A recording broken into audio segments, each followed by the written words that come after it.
Ladies and gentlemen, welcome to the Open Discussion Podcast. I have a very special guest on today.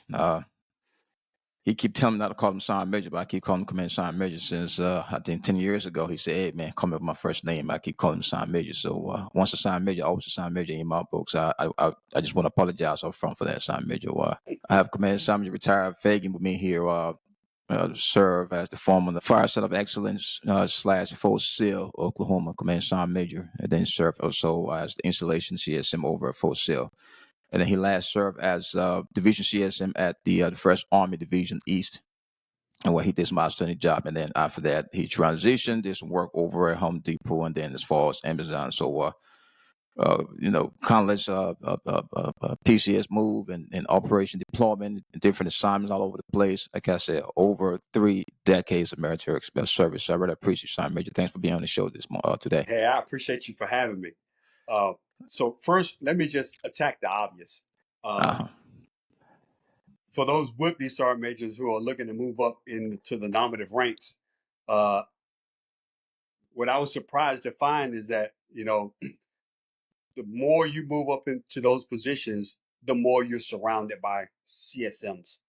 Mhm. So it comes to a point where it just doesn't seem necessary for someone to walk into the room and say, "Hey, CSM," because everybody's going to turn around. Yeah.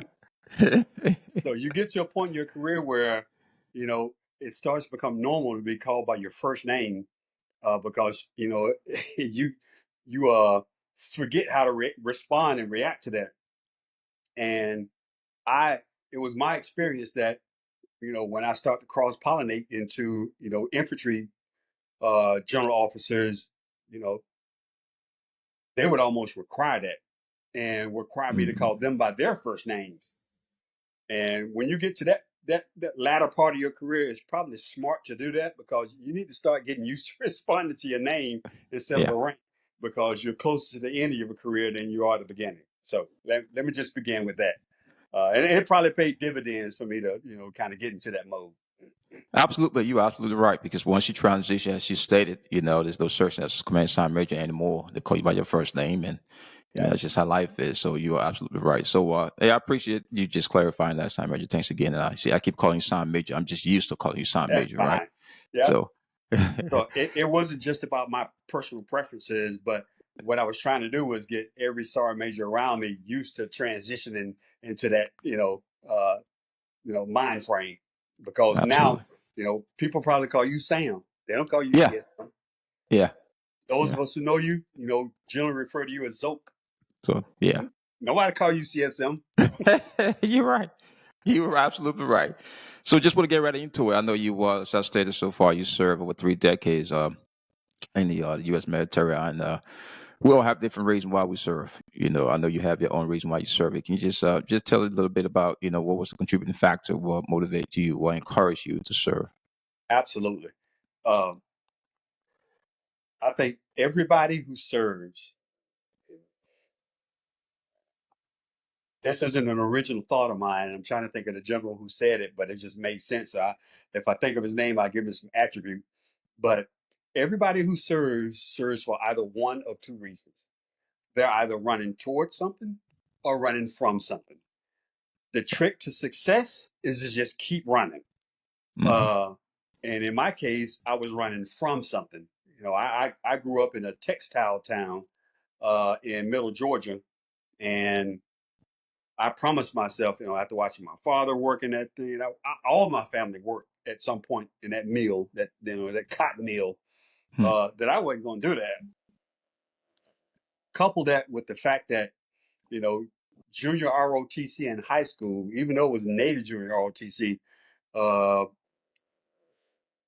let me know that I was kind of good at this military thing. So my first goal was to graduate from high school since it was Navy ROTC and join the Marines.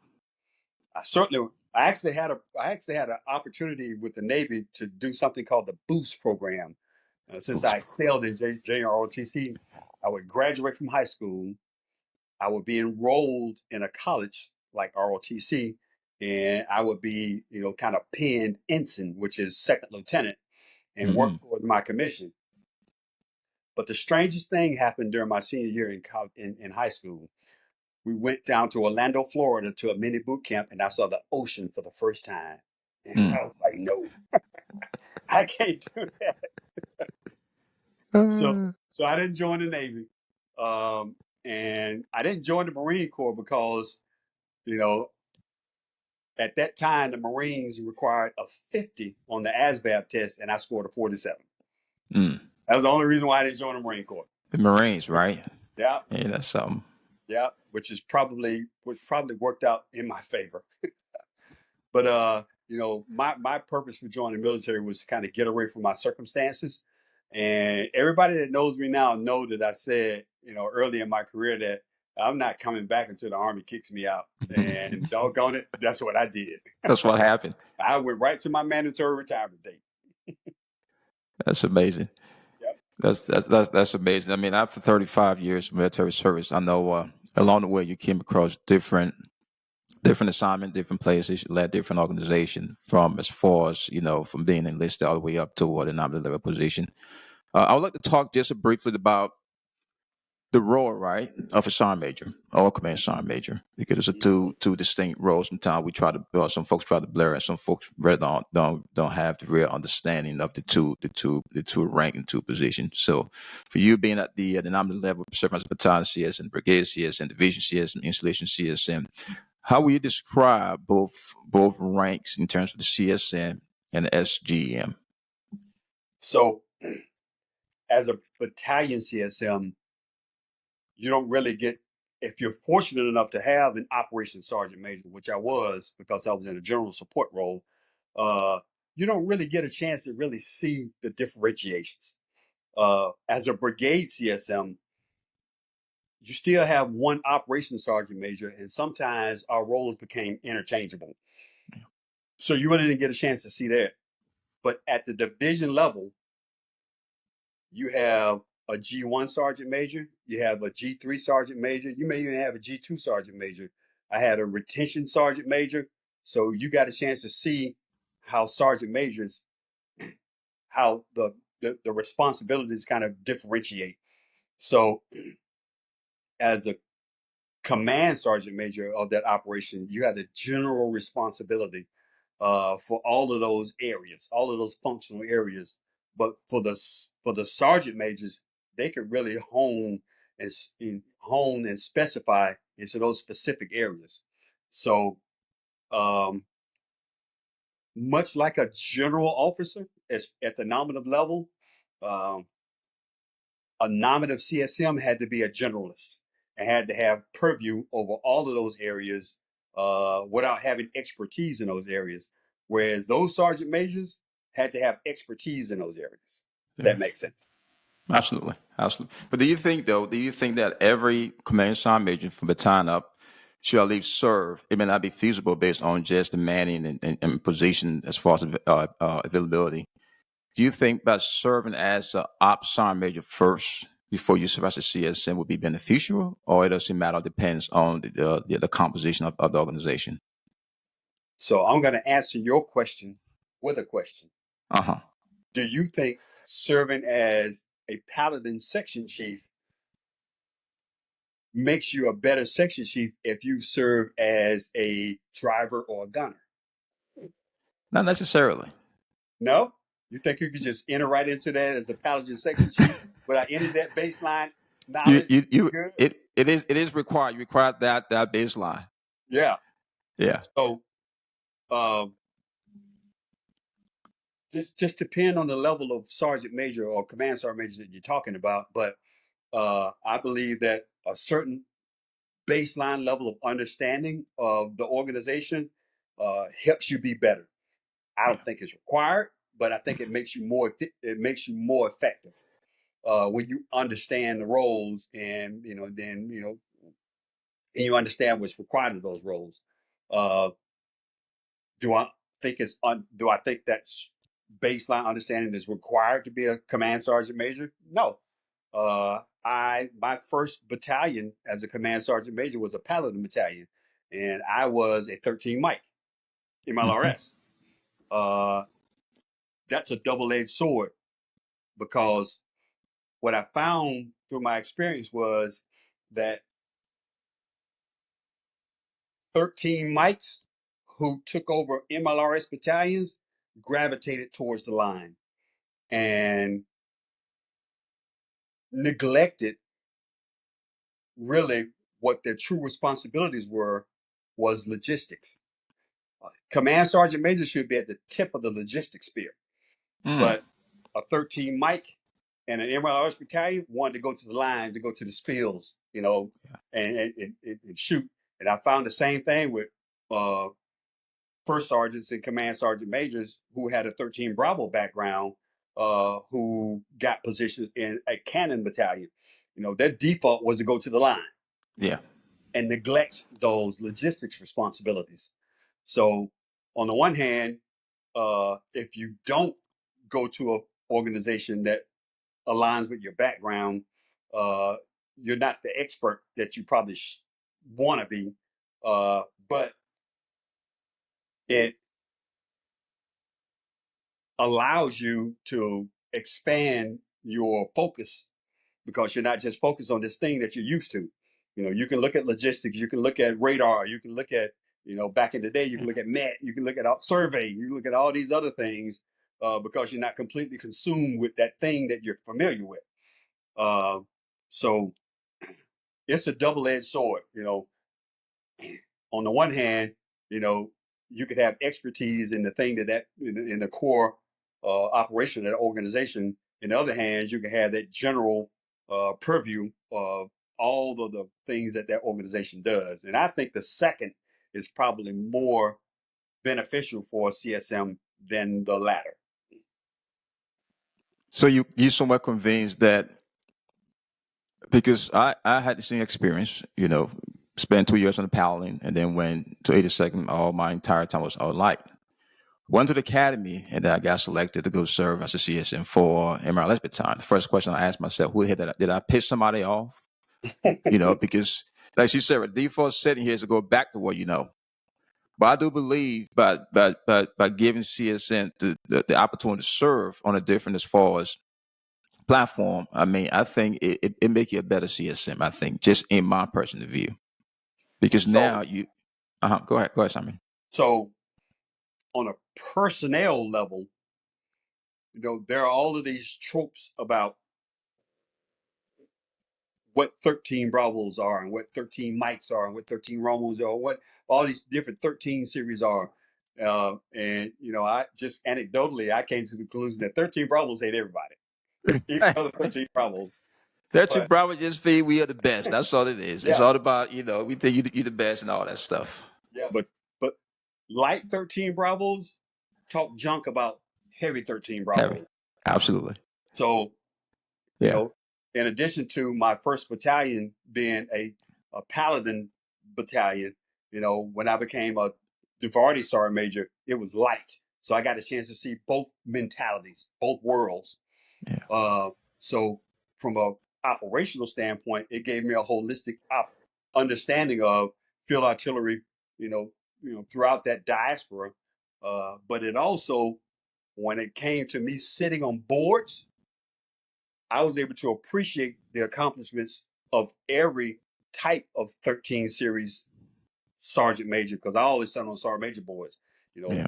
CSL and nominative boards. So I was able to appreciate the accomplishment of all of those without any kind of biases. That's amazing. I mean, you just stimulate my next question here, the whole selection board process. And the whole nominative process, right? Me and Command Sergeant Major Rob Abernathy, we had this discussion one time. We flew from Nuremberg down to Romania, and we talked for about an hour, something like that, and just trying to dig his head and understand what's going on so far. My question to you here is for the nominating selection board, right? The panel meet, select folks, whatever the case may be. Why is it we have general officer selecting nominated CSM? Not saying they're not qualified. We have some outstanding general officers. My question is that why is it the same CSM process that took place to select battalion and brigade level CSM? Why we're not using the same approach to select nominated level CSM? Whew.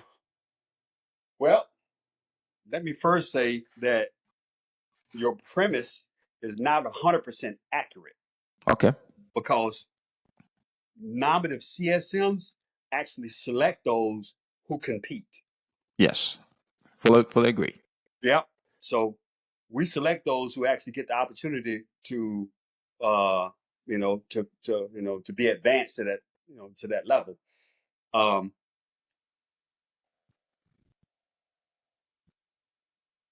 this is where it gets a little bit more murky. Why is it that the TRADOC and the Force Com Sergeant Major doesn't say, "Hey, Sergeant Major Zoka, you going to 82nd Airborne," as opposed to the 82nd Airborne CG saying, "I want Sergeant Major Zoka." Yeah. Man, we could argue about that all day long. Yeah, see, that is my point, because you are right, right? The CN Summit Dependent meet select those guys and girls who's eligible, who believe meet the requirement to compete for the nominal level position. I got the part. But then what for me, I mean, I'm not trying to fight the process. For me, I'm asking myself the question here where we got to believe the nominative process is one of the most stressful process ever. Just me personally. Mhm. You receive information, email, say, oh, you've been selected to compete at nominal level, got it, and then interview starts, the interview process starts and stuff. I think the process is good. But Yeah. my question here so far is that, because I can tell you, I conduct an interview, nominal level interview, to where I believe it just meant, I can be wrong, that general officer have already decided who he was going to select already. He was just doing it just for because he's supposed to do it. Hey, It's just my feeling. I completely agree with you. And um, I further think that, and I had this conversation in DC at a conference with about 4 field artillery general officers, and I was kind of berating them because once you get beyond a field artillery organization, there's a tendency for field artillery general officers to pick infantry CSMs and infantry general officers to pick infantry CSMs. Yeah. Now, so there's a familiarity with that because they kind of knew them and grew up in the ranks with them. Mm-hmm.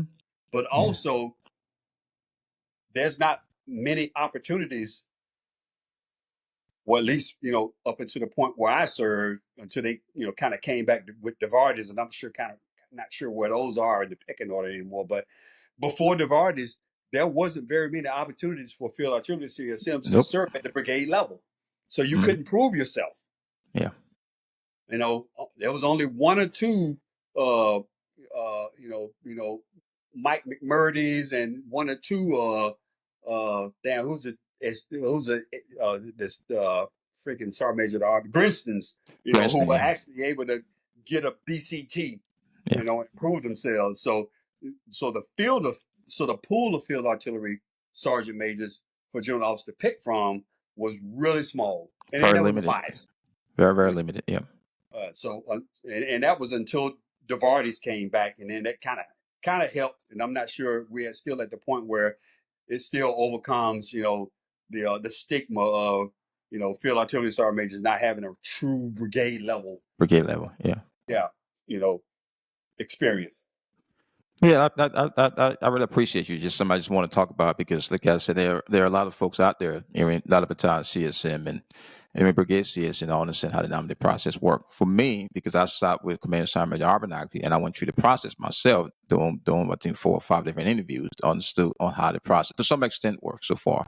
Do you Mm-hmm. think at the battalion level, or at what level you think CN CSM or CN non-commissioned officers should start learning about the nominative process? You think that's something that should be, as far as introduced to them at the earlier stage of baton CSM at least? Uh, I think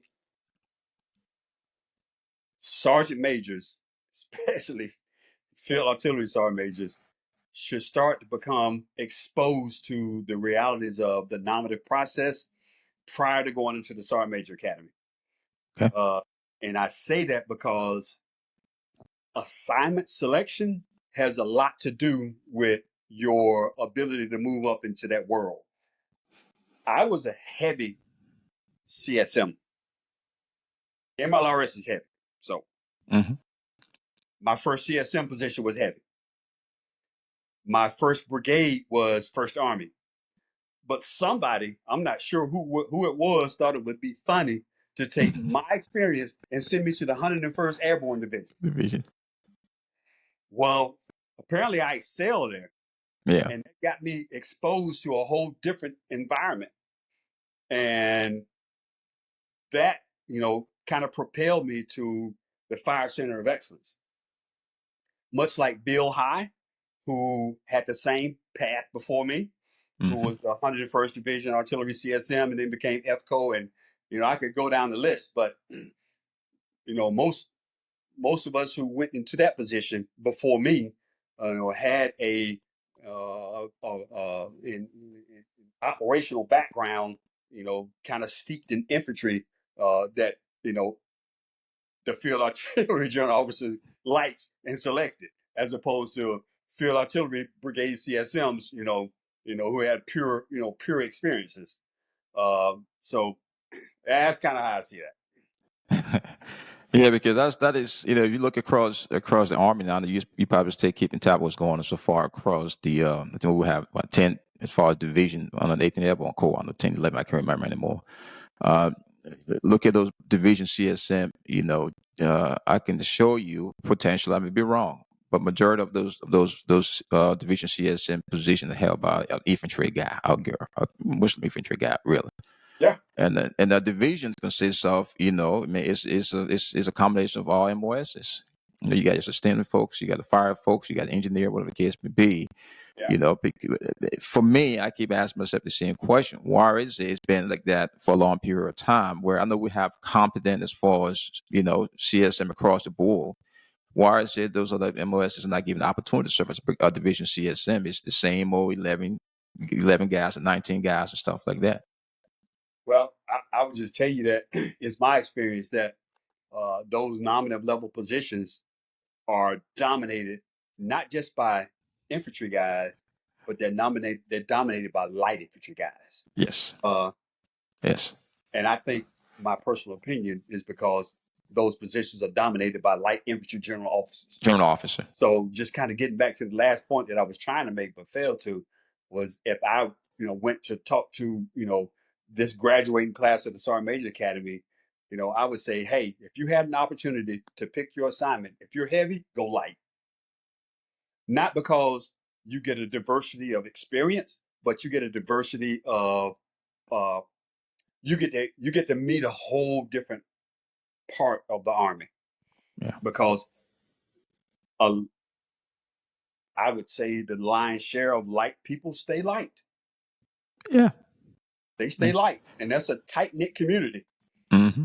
and they're very successful. And the easiest way to get recognized and to move up is to become part of that light community. You're right. Yeah. You're right.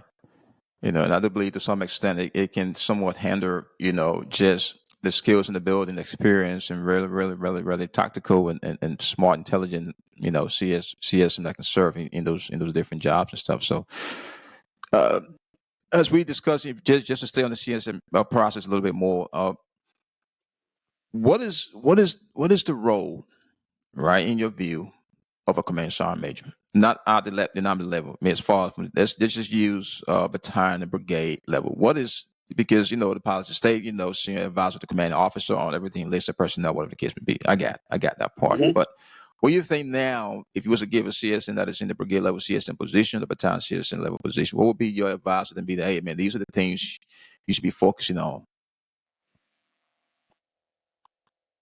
It's my personal belief that when you're sitting in a meeting, Uh-huh. and I've said this before, I may have even said this to you before, when you're sitting in a meeting and it comes to the end and they go to the CG and the CG go, hey, Sergeant Major, what do you got? Yeah. The CG doesn't want to know what the hell's going on with Sergeant Major Zoka. The CG don't want to know what's important to you. The CG want to know what's important to the soldiers. So yeah. And and in order for you to have that feedback, you got to get your ass at the office. Mm-hmm. Go to the motor pools and the wash racks and the the orderly rooms. Yeah. If you got to, and when you get there, you make sure they the doggone chain of command board is updated like it's supposed to be.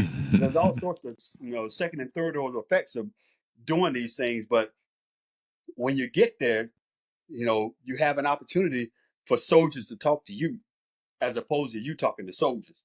And what I found out, especially at the installation level, is soldiers will tell you what you said. And there was never, and I used to do that at least every other Friday at Fort Sill. I would go to a motor pool in my own car, park, walk in, grab a broom, and just hop beside somebody and start sweeping the line. And when they recognized me, they would, I was stop being surprised at finding out what I said. And usually that's not what I said. That's it. Yeah. So the message, and 99% of the times, what I was trying to say wasn't something that was in my head. It was a message that I was trying to convey from the command, whether it was a local command or whether it was like TRADOC or some other higher level command that I was trying to get down to the lowest level. So it was interesting to find out that that communication wasn't as clear when it got down to the user level as I wanted it to be. Yeah, that made perfect sense. And what I saw right before I transitioned, and I just expressed this to some comrades of mine and just some peers. Growing up, we had sergeant majors who will focus on very things that was important, but to some extent, they could have drift their focus someplace else, right? The grass being cut, everything is dressed where I dress. I got it. This is all I refer to as implied tasks. But you there to advise our commander, right? You have to be somewhat in tune with what's happening to the organization so far. If you're giving our commander over objective as far as recommendation and advice and counsel on what's happening so far, you have to understand exactly what he or she is going in terms of his or her vision and over directions.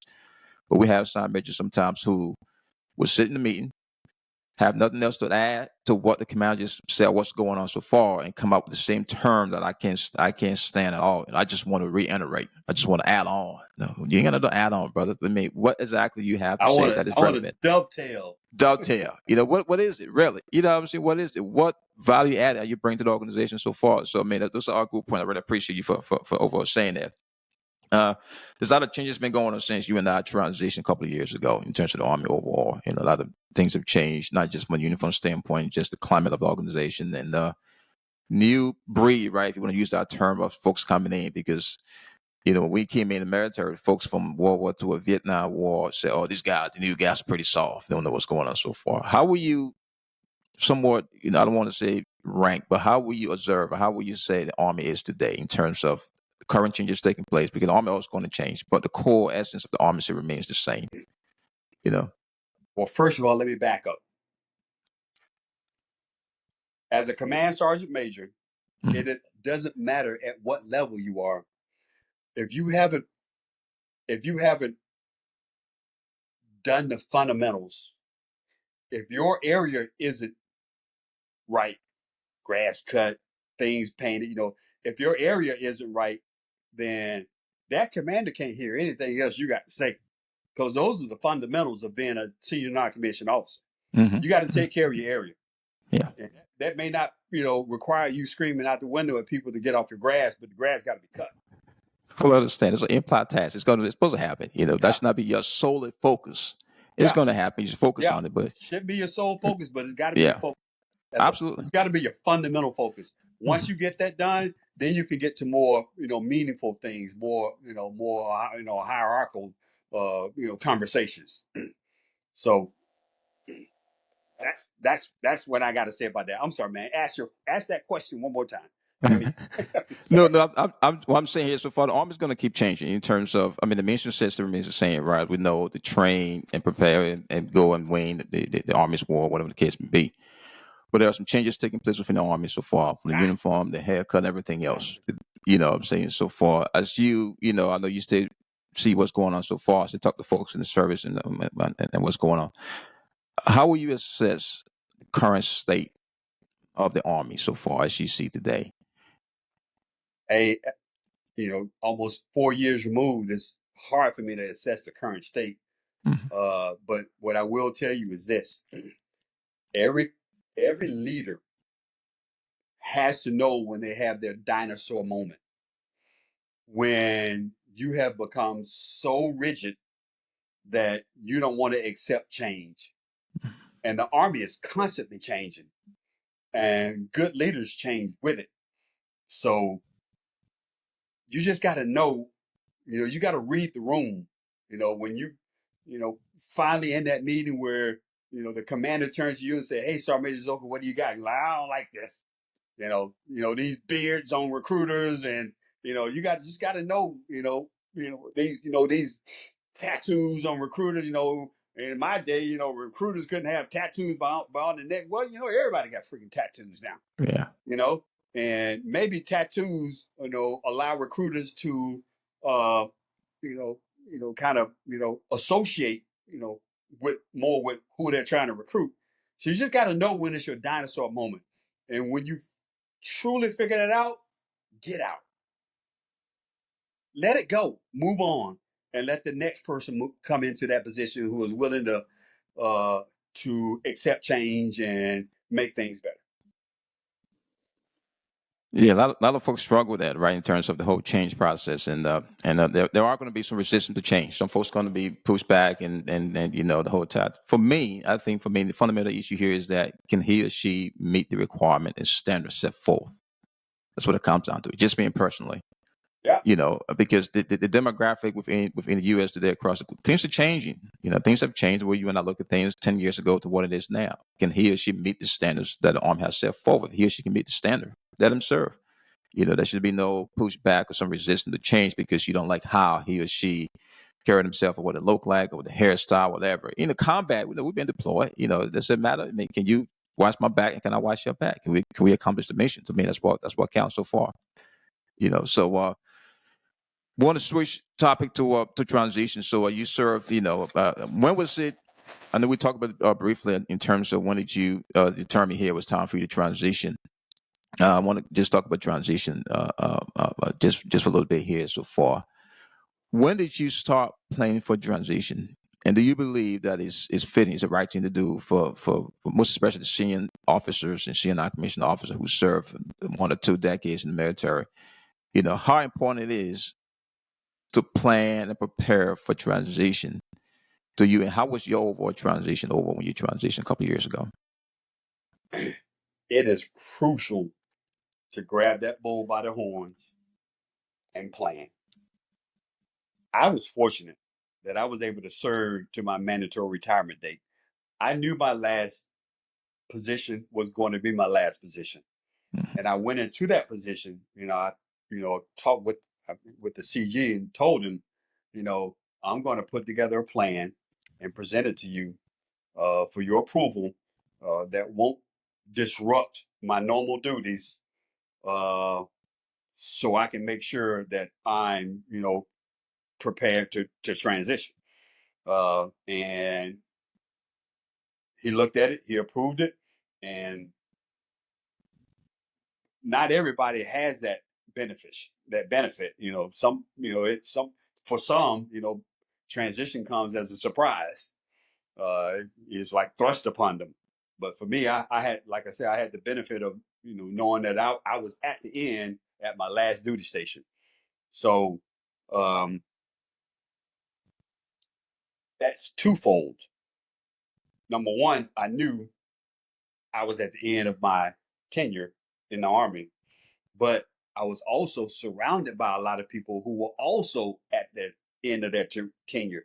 So I was in this ecosystem of retirees exchanging retirement, advice and, these kind of Informations. things. And um, unfortunately, what I didn't get a whole lot of benefit out of was the transition courses. Uh, TAP is really for staff sergeants. I wouldn't even say sergeant first class, but maybe sergeant first class. Um, SFL TAP. Even though I was Yeah. responsible for that program as an installation sergeant major, it was really geared towards mid-level non-commissioned officers. And even the nominative level course that I went to just kind of glossed over things. It kind of gave us more of a sense of uh, being more marketable than we really were. So, and then what I found out when I actually, retired and started looking for jobs was there wasn't very many of these programs that really helped. Nah. I felt like I was on my own, Mm. and I really was, because what those programs failed to help me do was really drill down on what I wanted to do. And once you figure that out, you can get after it. Yeah. But I didn't really know. So once I actually got out and started looking for jobs, I was able to kind of whittle away what I didn't want to do. And that was with, the help of some sage advice from people like, Dave Davenport, who used to be a Yeah. trade off sergeant major. Mm-hmm. And it kind of got me into the niche that I am now. But, uh, I would say that, those programs to help transitioning command sergeant majors have a long way to go. Not just nominal command sergeant major. I mean, people just until Tim Waltz ran for vice president, man, people didn't even know what the hell a command sergeant major was. Tell me about it, right? Yeah, Oh, they had no idea, yeah. man. Yes, the comment you just made so far in terms of planning, ahead of time, ahead of schedule, I think that's pretty profound because for me, I got up and I was like, it's time to transition, and so submit my request for retirement. It got disapproved, of course, and then I submitted again and it got approved. And then after that, within 90 days, a little bit over 90 days, I was out. So I didn't plan it properly. So it's two aspects of it, right? You have the individual responsibility to plan properly, and then as far as the institution in terms of the military to go through that SFTI program, the transition. And I tell folks, transition it is inevitable. We all have to go through it. We have to go through it. And a couple of years ago, the Army, I think, mandated that in 24 months to start processing, getting ready to transition out. Do you think it's right if for some reason Sam Zucker has a retirement date or retirement orders, whatever the case may be? He's already known as new loss. The unit's going to lose him anyway. Should he or she focus on that transition process, or should they still be involved in the active operation, everything going on within the military? Because we are we kind of hurt ourselves because, like I said, even the last up to 30 days, I was in Germany doing major field training exercise 90 days out. What is your position on that?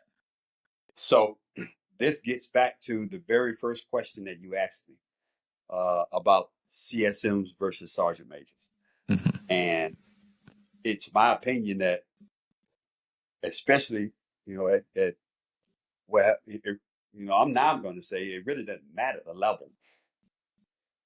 Those two positions can become interchangeable depending on how the CSM interacts with the sergeant major. Like, if I went on leave as a division CSM, I would turn over a lot of the stuff that I was working on, near term, to the G3 sergeant major. So, in saying that, the bottom line is when you get to that point that you just described, you should be focusing on your transition.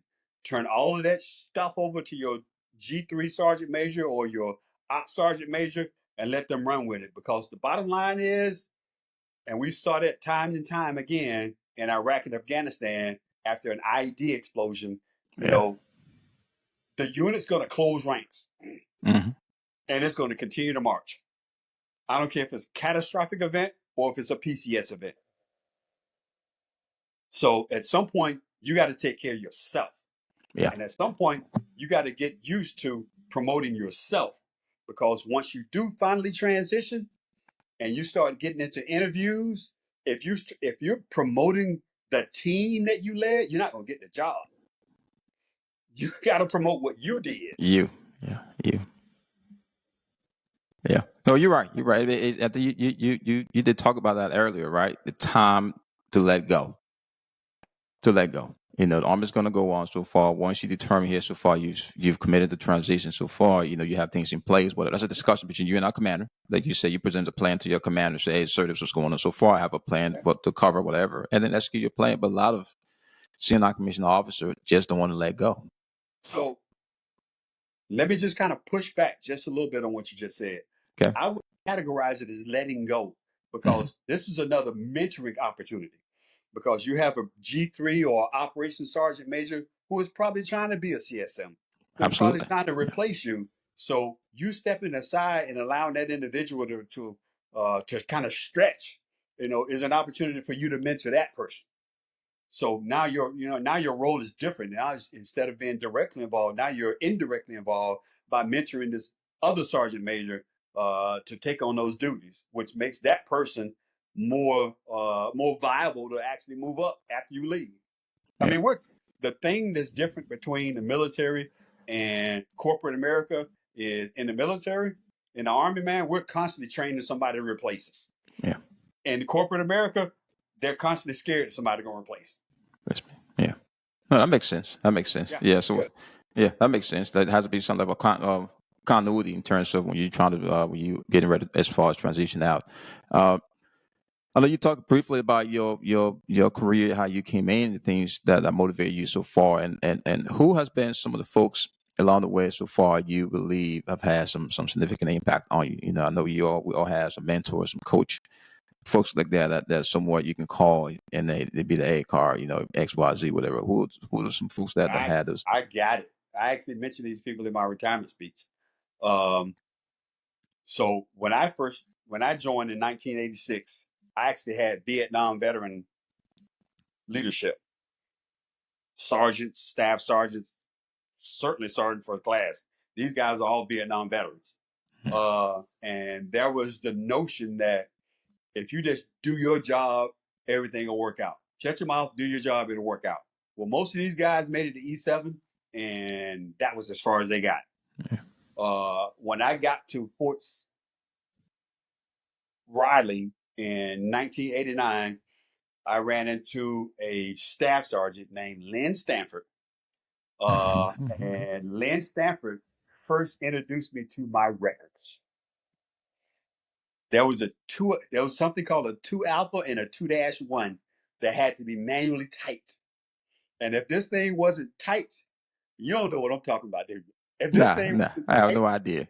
that mistake, because that's what went to the board. You have to have the physical file that went to the board. And this thing had to be typed and it had to be error free. So Stanford taught me the importance of, number one, making sure that thing was error free, and he actually taught me the importance of adding education. You gotta be in the continuation block of your education.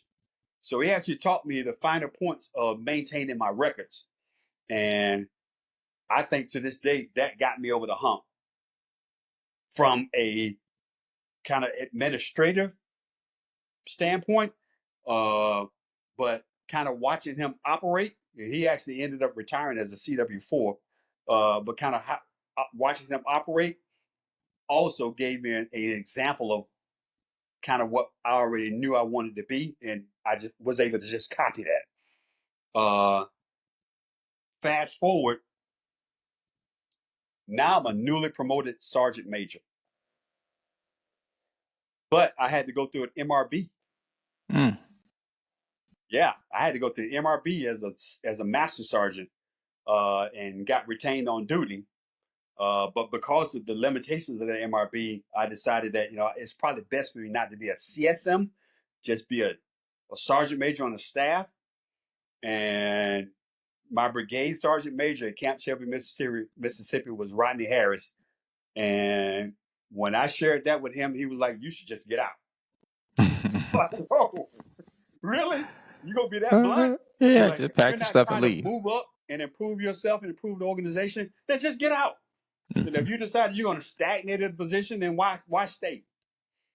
So I didn't. I didn't stagnate. I kept trying to move on, and because of that conversation, I became a command sergeant major, got my first battalion, and continued to move on. So those two conversations, man, were pivotal in my career. I'm pretty sure there's more, but those two stand out in my mind. Yeah, it is. I think. I mean, there's are very very important people in your career so far, and just want to talk about mentorship, right? I mean, that's a key component. I remember back at SEAL, I think it was 18. I had a situation going on. and I got a call from you. We had a brief discussion. He said, "Hey, man, I'm not trying to lose you." I said, "Okay, Sam Major, I got you." You gotta help me remember mine. Yeah, the situation on page that includes some. It was a personal issue. I'll talk to you about it later on. You probably can remember so far. I got a call from you and we talked briefly. He said, "Hey, man, you okay?" But what was happening here so far is the call that I received from you was not a call that I received from a senior non-commissioned officer, the installation CSM, to chew my butt. The first thing you asked, you said, "Hey, Z, are you okay?" I said, "Roger, Sergeant Major. Is there anything I can do to help?" I said, "Everything's under control." He said, "All right, take care of yourself. If you need anything, let me know. But I can't lose you." I said, "Sergeant Major, I got you." We talked about it later on and so forth. So I just want to segue into the whole coaching, guide, mentorship, and all that stuff. How important you think it is, right, for not just senior officers, senior non-commissioned officers, because we all had, officers that we had as mentor. I have officers that I refer to as mentor. I don't know if you remember Colonel Booker. He was the 434 commander, I think, who was back to SEAL. Booker, I don't know if you know him. Yeah, Yeah, Booker, yeah, absolutely. yeah, Yeah, yeah, he and yeah. I still keep in touch.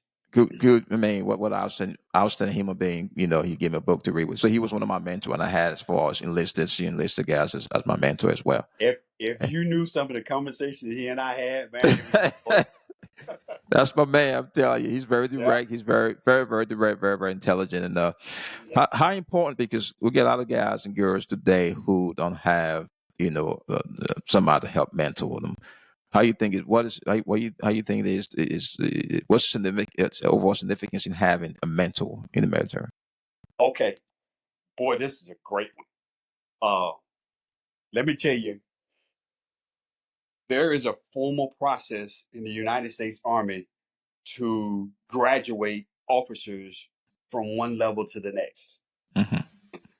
from lieutenant to captain, from captain to major, and Yeah, from major to lieutenant colonel, and from lieutenant colonel to colonel. I mean, there are formal processes, deliberate, to pull these individuals along that path. I can't speak for the Army now because I'm 4 years removed, but I'm pretty comfortable in saying that it's still the same. The process is not as formal, you know, okay. especially uh, from sergeant to staff sergeant. There's still a lot of whole figuring it out. From staff sergeant to sergeant first class, you got a knot, but it's still a whole lot of figuring it out. And you know, we've added in a course for master sergeant, but at the ground level, it's still a whole lot of Yeah, figuring the it out. master leader course. Yeah. Yeah. So, and then master sergeant to sergeant major, there's a lot of technical things that are being taught in the sergeant major academy, but I'm not sure they're really getting at the real world responsibilities of maintaining a relationship between a commander and a sergeant, and maintaining a relationship between a field grade officer and a sergeant major, and a commander and a command sergeant major. Yeah. I still think that might be lacking. So I said all that to say this: my first sergeant job I got as a sergeant first class, and that captain helped talk me through that whole process, Mm. helped me learn. My first battalion command sergeant major position in 119 FA at Fort Sill with Mike Interest, I got as a first sergeant. And Mike Interest schooled me on what it was that he wanted out of a command sergeant major. So I learned from that guy. So from that, whenever I go back and I talk to, I get an audience with CSMs, I tell you that I would tell them all that, hey, your commander has had formal training on his position. So look to that person in order to help guide you on how to become a CSM. And, you know, that got received in different ways at different times. But I Yeah. stand on that, man. If, number one, they have formal training, all the way through them to get them to where they are. But at the end of the day, these people, the commander has to tell you exactly kind of what he expects. And if you're not living up to that, then you're not gonna win. Nah, you can't fight the commander, man. You So can't fight the yeah, commander. so Yeah, I mean, so it's a win-win situation when you defer to the commander. Like, hey, how do you how do you think I'm doing? Hey, how do you think I should do this? And from that you actually get from the commander that person's guidance, and all you got to do is follow that, and you win. That's very humbling though, because you don't usually hear that. As far as the CSM asking the commander, hey sir, how am I doing? How things going? For me, I was lucky enough to have some real good commanders, both at the battalion and brigade level. I still keep in contact with them really. And that relationship goes a long way. You Bro, know, hey, it, it- when you graduate the academy and they pin that wreath on you and that star, how much actual time at battalion level do you have versus that lieutenant colonel who's been a major, who's been a yeah, field grade officer now for X amount of years before he even yeah. got to that point. hmm You know, you may be at nowadays the 15th year of your career where it's still pretty steady. That battalion commander is probably getting really close to his or her 20th year, in Yeah, so yeah. it's pretty balanced up there. Yeah, I, I I mean would that's say that. I would say The, this though, mhm. and I think this, and just kind of antithetical to that point. Um, I had more time in grade. I had more time in service in the Army than all of my commanders. Even though I was serving as a first sergeant, sergeant first class, in a battalion CSM as a master sergeant, I actually had that opportunity twice. I actually had three lieutenant colonels who were in command that I was when I was a master sergeant that I served with. Uh, it wasn't until I became the Fire Center of Excellence Sergeant Major that I had a commander with equal amount of time All in the the Army time. that I had. Oh, yeah. So it's Yeah. kind of balances out when you up that high rather, because me and my brigade Yeah. commander, I think we was almost about the same time in service, I think, to some extent.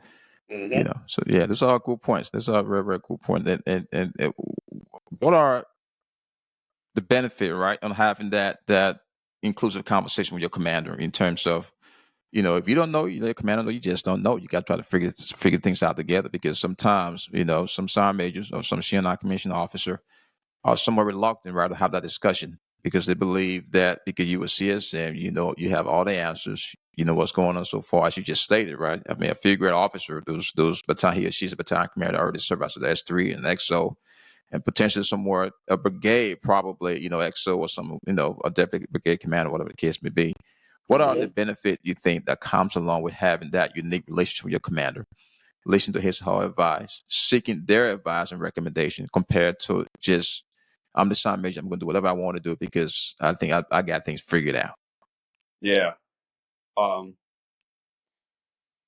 I guess I'm going to work from the nominal level back. Yeah. So, for those of you who may watch this podcast and may not know that in order to become a nominal sergeant major, you actually have to interview for those jobs. hmm You get a lot of no's before you get yeses. Uh, but I think the two yeses that I actually got three yeses. Um, in those three yeses, I actually highlighted the participation, and I'm going to pause for effect here, of my spouse. Okay. Why? Because every one of those general officers had a spouse. And not only was that GO looking for a battle buddy, his spouse was looking for a battle buddy. It's a whole package. It's a whole The package. total package, man. I had to, and I made sure I knew that we would all be battle buddies. My wife was an active part of the command team Yeah. and would be, actively involved in any initiative that he had or his spouse had. So that's thing number one. Uh, I got so wrapped up in that, man. I forgot what your original question was. I'm But it's the sorry. same thing, because you see, you're gonna start from the nominal level and bring it back down so far. That relationship between the command team, as far as having the ability to be humble, right? Have a Yeah, conversation with our commander. Yeah. yeah. Uh, there's a balance that has to be struck between being humble and being assertive. And so before I get to, let me put that to the side. So brigade and below level, you don't get a chance to, kind of tout the involvement of your spouse in this process. So just having a conversation with your spouse about being involved in FRG and being involved in just getting that understanding, not trying to convince her, but just getting an understanding about where she is and her, level of participation for that kind of thing is important before going to those positions. Because I think the more you are a team going to those, the more you are successful. Because this is a foot stump moment. All right, you ready? I'm ready. When it comes to being successful as a command sergeant major in the nominative level, it's not so much about your paper, your NCOERs and things like that, because everybody's NCOER looks the same at that It's level. great, yeah. Mm-hmm. It's about your reputation. And sometimes it's about the reputation of you and your spouse as a team. That pays dividends. So, and it really comes fundamentally down to two questions. Can we work with him or her, or can we not? Are they somebody Yeah. that's abrasive and constantly pushing back, or or is there somebody who's going to just say Roger and make this idea that we just threw out there better and work? So there's that. Relationships. Yeah, it's about yes, definitely about relationship, but it's about reputation. Yeah. Your reputation at the nominal level will carry you way forward than your pay, because people are going to talk. Mm-hmm. And so when it comes to your relationship with your commander, uh, that person has to know that even though the Army has taught them to defer to their CSMs, uh, and this is kind of interesting. This is kind of funny. This was funny to me when I figured this out. When I visited West Point and I talked to those graduating cadets, they were terrified of their potential platoon sergeants because they were taught to have so much reverence Yeah. for these people. They were terrified. Uh, Secondarily, when I was a platoon sergeant, I only had a couple of platoon leaders, but I made a point when I got a new platoon leader and I got them in a tactical environment. I pulled them off to the side and I was like, who's in charge? And if he said me, I would tear him down because I wasn't in charge. Yeah. They were in charge. And if they were smart, they would let me run that organization and make them successful. So that's always been my approach to dealing with my my officer counterpart. Hey, you're in charge. This thing all falls on you. Mm-hmm. But if you're smart, you'll let me do my part to make you successful. Hopefully that answers your question.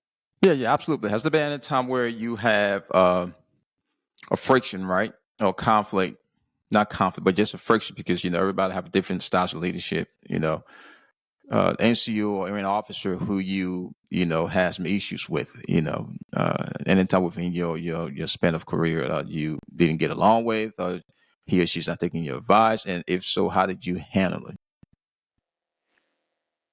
I would have to say that was my very first battery commander when I was a diamond wearing first sergeant. I was a basic combat training battery first sergeant. And the way the offices were situated was, my space was right outside of his office. And whenever I bring a drill sergeant, I bring one of the trainees in to have a conversation with him. He want to peek his head out. To see what's going on, right? Yeah. No, not just see what's going on, but intervene. Intervene, interject. Yeah. Hey, first sergeant, this is what we're going to Yeah. do. No, sir, just take a seat. I got you. Yeah. So I would like to say that I had some highbrow answer to that situation, but Yeah. I don't. I had to cuss him out and put him in his place. And we never had a problem after that. He and I I are still got you. Facebook friends to this day. That's good stuff, though. That's good. Yep. That's good. I really appreciate your time, Reggie. As we come up to the end of this podcast, What are some advice that you can give to folks that are currently serving and potentially folks who are contemplating with the potential to serve, in terms of the military and your years of experience and stuff? So my advice to individuals who are contemplating service, young people who are contemplating service, serve. Go do it. All right. Uh, Even if you realize that it's not for you, you still accomplish something. You realize that that's not the path, so now you know to take another path, as opposed to sitting still and wondering. Uh, so for individuals who are thinking about serving, I would say go do it And the question would be why? Why should they do it? because they're contemplating. It's it's it's on the table, Gotcha. and there's more benefits to doing it that you and I don't even have to talk about on this podcast Mhm. than not. Those benefits can lead to other areas that they could do. Yeah. So if you're contemplating doing it, just go do it. Try it out for 3 years. If it don't suit you, then get out and use those benefits to go do something else. For those individuals that are in, and I'm talking E1 to E4, man, listen to the people who, if you're E1 to E4, I want to talk, if you're E4, I want to talk, if you're E3 trying to make E4, don't talk to other three E3s about making E4. If you're E4, if you're a specialist trying to make sergeant, don't talk to other specialists. Talk to a sergeant, and so forth and so on. For non-commissioned officers, from sergeant through sergeant major, I have one thing to say to you based on my experience sitting on centralized promotion boards. Make sure your senior rater comments are one, enumerated, and then two, back that enumeration. Because I've only sat on sergeant major boards, CSM boards, not even sergeant major boards. I sat on CSL boards and I sat on nominative boards. And the time that I had to look at those files really only allowed me to look at those comments, those senior rated comments and those enumerations to make my decisions. And I can imagine master sergeant boards and sergeant first class boards, the number of those files, how much time those individuals have to look at those files and make a decision. So if you really want to focus on your file, focus on senior rated comments. If you know you're the best out of a particular organization, demand that you're enumerated. Mic drop. Bam. I appreciate you, Sean. Thanks a lot. I really appreciate you for coming on here. I appreciate you for your support. Thanks for taking care of me back and forth, and everybody else who can still speak volume of what you did for all of us out there, and you still continue to serve in different capacities. So I appreciate you. I'm going to bring you back on here to talk about the selection process, because I had the opportunity myself to sit on the board, the E6 to E7 board over at Fort Knox, and it was a very, very humbling experience, and I learned so much about the whole selection process, because you're not being exposed to, you have this preconceived notion of what happened until you sit there and you look at those packages and you be okay. It's my what's it called? Your voting philosophy, something like that. I can't remember. It's been a couple of years now. So, well, That's again, it. I really appreciate you as always. Thanks a lot again, and please say hi to the family for me, and I will keep in contact. Hey, but I appreciate you giving me the opportunity to talk shop, man. I don't get that chance to do that much. I appreciate you, Sean Brady. All right, brother. All right.